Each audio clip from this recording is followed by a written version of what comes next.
네, 미국과 중국이 상호 관세를 주고받으면서 글로벌 무역 전쟁이 본격화하자 우리 주식 시장과 외환 시장이 요동치고 있습니다. 지난해 8월 블랙 먼데이 이후 약 8개월 만에 사이드카가 발동됐는데요. 관련해서 이인철 참좋은경제연구소 소장과 함께 자세히 살펴보겠습니다. 어서 오세요. 예.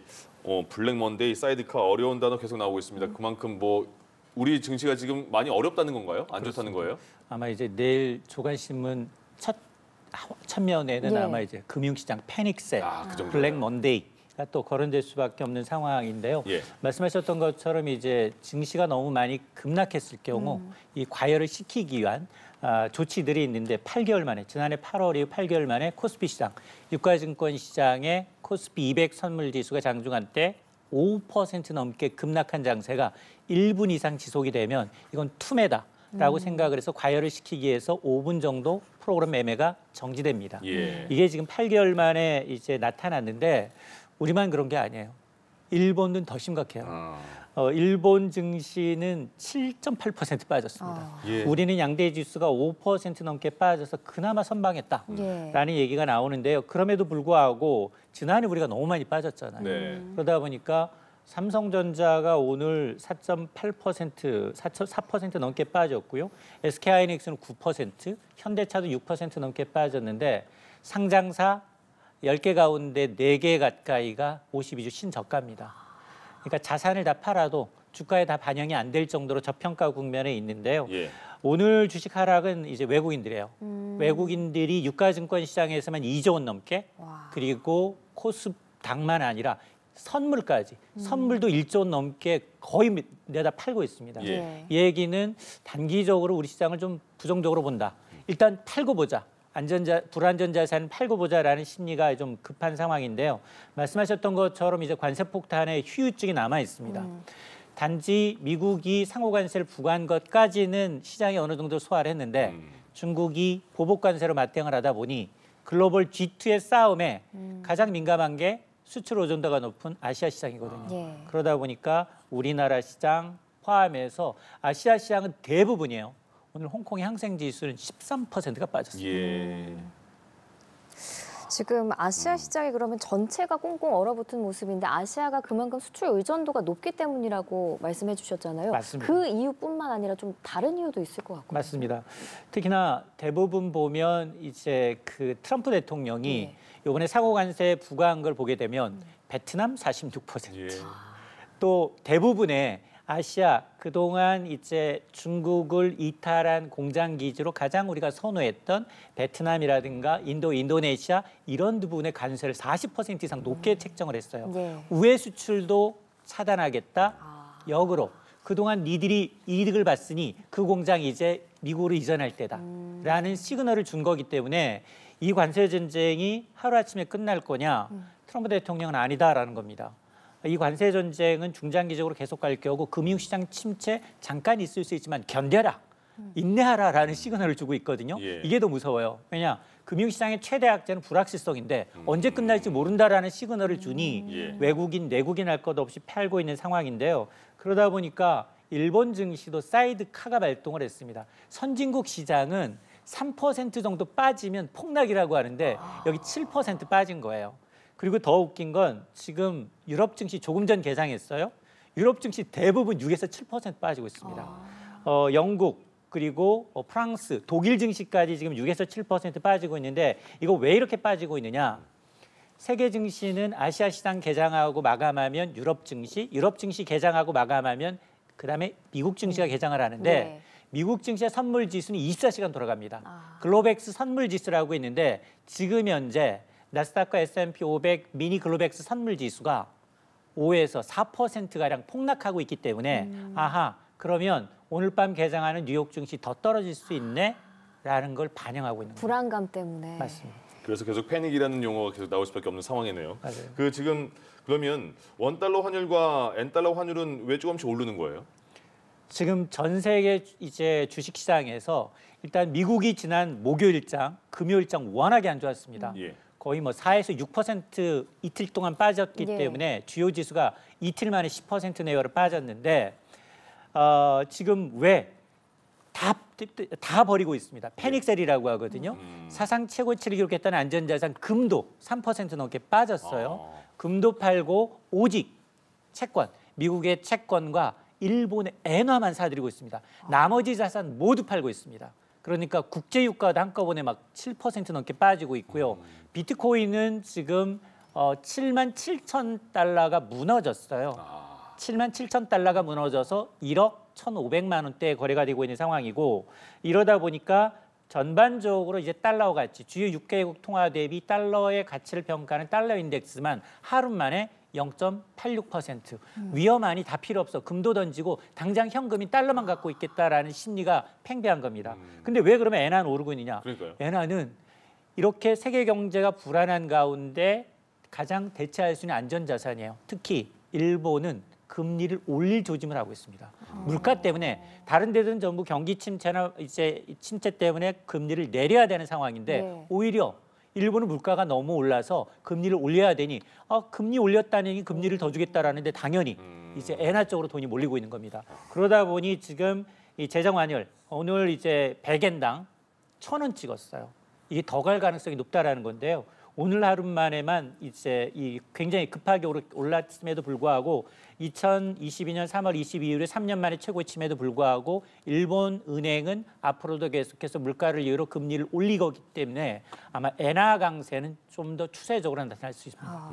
그 미국 증시도 패닉에 빠졌고 지난 목금이 특히 장이 안 좋았다고 말씀해 주셨는데 그때 뉴욕 증시에서 1경원에 가까운 시가총액이 증발했다고 해요. 이거 처음 들어보는 맞아요. 액수 같아요. 맞습니다. 이게 경까지는 잘 안 가거든요. 네. 1,000조 원까지는 예. 가는데 경 가게 되면 숫자가 너무 많아져서 카운터가 잘 안 됩니다. 그런데 지난 3일과 4일 뉴욕 증시 시가총액이 6조 6천억 달러를 이제 허공으로 증발시켰는데 거의 일경이에요. 사실은 트럼프 대통령이 상호 관세를 부과한 이유는 두 가지예요.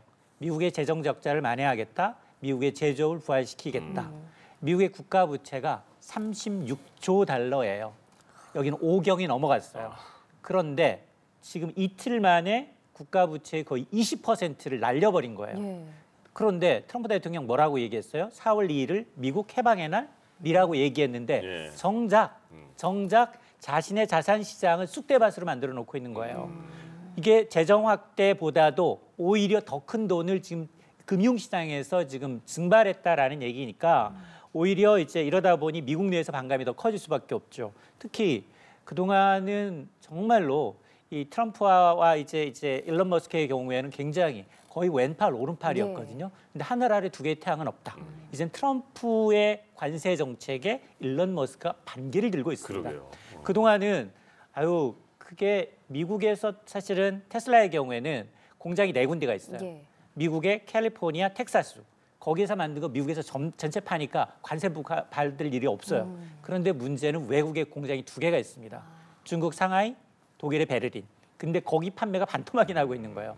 왜냐? 총알바지하고 있잖아요. 연방정부 축소한다고 하면서 감원하고 있죠. 그러니까 미국 내에서도 테슬라 전기차 화재 네. 사건이 나타나고 있는 데다가 반감이 높아지니까 이제 결별할 시기다. 주가가 이미 테슬라의 주가가 반토막이 났기 때문에 지금 트럼프의 이 관세 정책에 대해서 나는 경기 침체 불구하고도 my way, 나의 가게를 가겠다라고 하는데 지금 상원에는 관세를 제한하자라는 법안까지 발의가 돼 있어요. 그러니까 공화당 내에서도 트럼프의 관세 정책에 대해서 반발하는 기류가 확산되고 있고 전국적으로 지난 주말 1,300여 곳에서 동시다발적으로 반트럼프. 트럼프 너 때문에 못 살겠다. 야, 너 때문에 지금 자동차 미리 사재기하고 있고요. 자동차 사재기하고 있고 필수품들 사재기하고 있어요. 중국과는 뗄래뗄 수가 없거든요. 그럼에도 불구하고 중국 관세를 지금 50% 높여놨잖아요.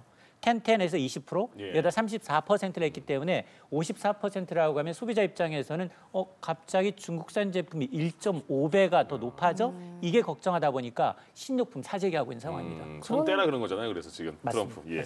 그런데 정작 트럼프 대통령은 좀 여유로운 모습이에요. 주말 내내 뭐 가족 골프장에서 골프 쳤다는 얘기 들려오고 그냥 뭐 버텨라 이런 입장인 것 같은데 이렇게 되면은 주식시장 폭락은 좀 앞으로도 계속 이어지는 거 아닌가요? 맞습니다.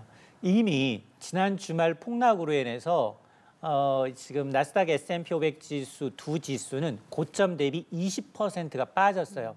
그러면 기술적으로 어떤 얘기를 하느냐? 아, 본격적인 침체장에 돌입을 했다. 이 침체장이라는 건 추가로 더 하락한다는 얘기예요. 오른 거에 최대 절반까지 떨어질 수 있습니다.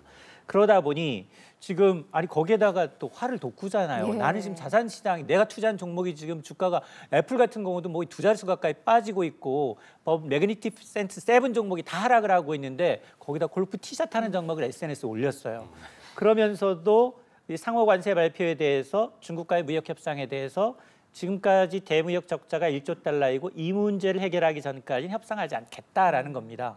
근데 트럼프 일기에도 실패했어요. 트럼프 일기에도 관세 정책했는데 대중 적자 줄어들지 않았습니다. 더 확대가 됐어요. 중국과 미국이 교역을 해서 한 번도 미국이 이득을 얻은 적이 없어요. 네. 불가능한 걸 하겠다고 하니 시장은 믿지 않는 거죠. 예. 그런데 문제는 뭐냐? 트럼프가 일기 때는 동맹국은 안 건드렸잖아요. 동맹국은 조금 유화적으로 갔는데 지금은 동맹국, 적대국 가리지 않고 관세 폭탄을 때리다 보니 지금 당장 멕시코, 캐나다 반발하죠. 유럽연합 반발하죠. 일본은 목소리를 낮췄지만 협상하겠다라고 하지만 속에 부글부글 끓고 있어요. 그러다 보니까 대만도 마찬가지죠. 대만 TSMC 거의 1,000억 달러, 147조 투자하겠다라고 했고 현대차 31조 투자하겠다라는데 오히려 뒤통수 때리고 있는 격이잖아요. 그러다 보니 야 이제는 조금 투자를 좀 늦춰야 되는 게 아니냐라는 얘기가 나올 수밖에 없는데 뭐. 예. 우리나라는 상호관세 25%를 받았잖아요. 근데 지금 트럼프 입장에서는 협상 이게 없는 건지 아니면 여지를 남겨준 건지 계속 애매한 상황인 것 같은데 지금 정인교 통상교섭본부장이 미국을 간다고 하는데 이게 협상이 될까요? 일단 협상 자체를 예. 국가 대 국가를 안 하겠다고 해요. 왜? 지금 바로 해법이 안 나오니까 양자 간 협상을 통해서 국가 정부 간 협상을 통해서 관세를 낮출 이유는 없다. 대신에 미국에서 장사하는 기업을 대상으로 해서 기업들이 대미 투자 계획을 가져오면 그때 협상에 나서겠다는 하나 거예요. 이렇게 보는 거군요. 맞습니다. 예. 그래서 늘 트럼프가 칭찬하는 기업들이 있어요. 대만의 TSMC, 예. 현대차, 기아차, 삼성전자 계속 칭찬하잖아요. 기업들이 직접 대미 투자를 하고 공장을 지어라라는 겁니다. 그러니까 우리가 통상교섭본부장, 뭐 산자부 장관 보내도 거의 거들떠보지도 않는 거고요. 거긴 한국을 어떻게 생각하고 있냐? 캐시 머신이에요. 예. 현금 자동 지급기야. 여기면 누르면 누를수록 많이 돈이 나와. 왜냐?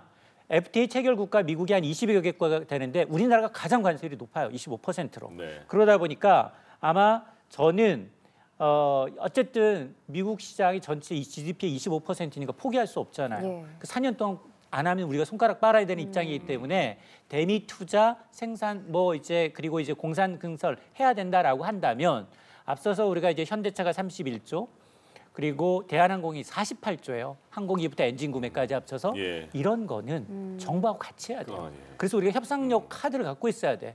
또 하나 우리가 이제 전 세계가 똑같이 고민하고 있어요. 이미 50개국이 트럼프한테 전화 걸고 있어요. 우리 협상하자. 야, 관세 상호 관세 9일부터 발표되기 전에 하자라고 하고 있는데 정부는 안 받겠다. 기업만 하겠다라는 거 아니겠습니까? 그러면 우리 공통적으로 하는 게 뭐냐? 우리 그러면 LNG 프로젝트, 알래스카는 LNG 프로젝트 그동안 경제성을 이유로 잠시 미뤄뒀지만 이미 대만과 일본이 하겠다라고 이제 손을 들었기 때문에 우리도 참여를 전제로 그걸 협상 카드로 쓸 필요가 있어 보이고 그리고 이게 사실 무서워서 피하는 게 아니잖아요. 아니 꽂고 더러워서 피하는 거기 때문에 미중 무역 의존도가 우리가 너무 높아요. 40%가 돼. 그렇다면 중장기적으로 우리도 점진적으로 수출선 다변화를 통해서 미중 의존도를 낮춰가는 이 전략적 이제 선택이 좀 필요하고요. 또 그다음에 또 하나가 지난주에 우리가 한중일 이제 장관회의 했잖아요. 예. 그 사진 하나가 파급 효과가 좀 컸어요. 야 지금 미국에 대해서 반발해서 새 국가가 지금 뭉칠 조짐이 있네? 이런 걸 좀 신경을 쓰는 것 같은 언론이 보도가 나온 걸 보면 아 같은 입장에 있는 뭐 일본, 중국과 더불어서 WTO의 이의 제기를 통해서 조금은 우리가 외교적 대응도 같이 공조를 할 필요는 있어 보입니다. 예. 예. 이런 가운데 오늘 17일에 한은이 기준금리를 결정할 예정입니다. 한은으로선 참 머리가 아플 것 같은데 이런 상황에서 어떤 결정을 내리게 될까요? 아 탄핵 거치면 증시 좋아지고 환율 좀 낮아지고 할 줄 알았는데 관세 폭탄이라는 더 무서운 지뢰밭이 있어가지고 지금 그렇지 않아도 지금 이 관심은 뭐냐 내수 경기가 너무 침체돼 있고 건설사들이 하루하루 네. 지금 무너져 있는 상황이기 때문에 추경 얘기가 나왔어요. 최상무 경제부총리는 세계 분야, 민생 세계 분야에 이제 추경하자라고 해서 10조 원 얘기했는데 너무 규모가 적습니다. 그래서 이거와 함께 이제 추경과 더불어서 가장 크게 기대하고 있는 게 금리 인하예요. 근데 금리 인하의 발목을 잡았던 게 환율 변동성이었거든요. 근데 지난 주말 어쨌든 정치적 불확실성이 조금 해소되니까 하루 만에 32원 떨어졌단 말이에요. 이창용 총재가 그랬어요. 정치적 불확실성으로 인한 환율은 30원 정도다. 딱 그만큼 빠진 거예요. 근데 오늘 관세 폭탄 때문에 33.7원이 하루 만에 이 정치적 불확실성을 일소해버리는 환율 급등이 나오고 있고 장중에 1,470원까지 도달한 상황인데 그럼에도 불구하고 지금 경기가 너무 안 좋기 때문에 한은도 금리 인하가 필요해요. 필요하지만 당장 이번 달은 아니다라는 겁니다. 근데 문제는 지금 트럼프 대통령이 직접적으로 이렇게 인플레이션 나오고 경기 침체 우려 나오니 제롬 파월 의장을 압박하고 있어요. 금리 내려라. 근데 트럼프의 마이동풍이에요. 지금 이 환율이 너무 이제 이 관세가 예상보다 더 큰 폭으로 나왔기 때문에 저성장 고물가가 우려된다. 그럼에도 불구하고 시장에선 당초 연준의 점도표상 올해 금리 인하는 2번이었어요. 관세 폭탄 때문에 4번으로 늘었어요. 시장에서는. 상반기 2번, 당장 미국은 5월, 6월 2차례 금리 인하를 하반기에 2번 더 할 거다라는 예측이 나오고 있기 때문에 이런 거라면 미국이 빨리 금리를 내려주면 우리도 환율 걱정하지 않고 조금 따라갈 수 있거든요. 그래서 아마 이 한미 금리 차를 크게 신경 쓰지 않고도 아마 이르면 한은도 이제 다음 달부터는 금리 인하를 시작할 수도 있다라는 생각을 하고 있습니다. 예, 알겠습니다. 트럼프 관세 정책이 요동치고 있는 국내외 시장 관련해서 이인철 참좋은 경제연구소 소장과 얘기 나눠봤습니다. 말씀 잘 고맙습니다. 들었습니다.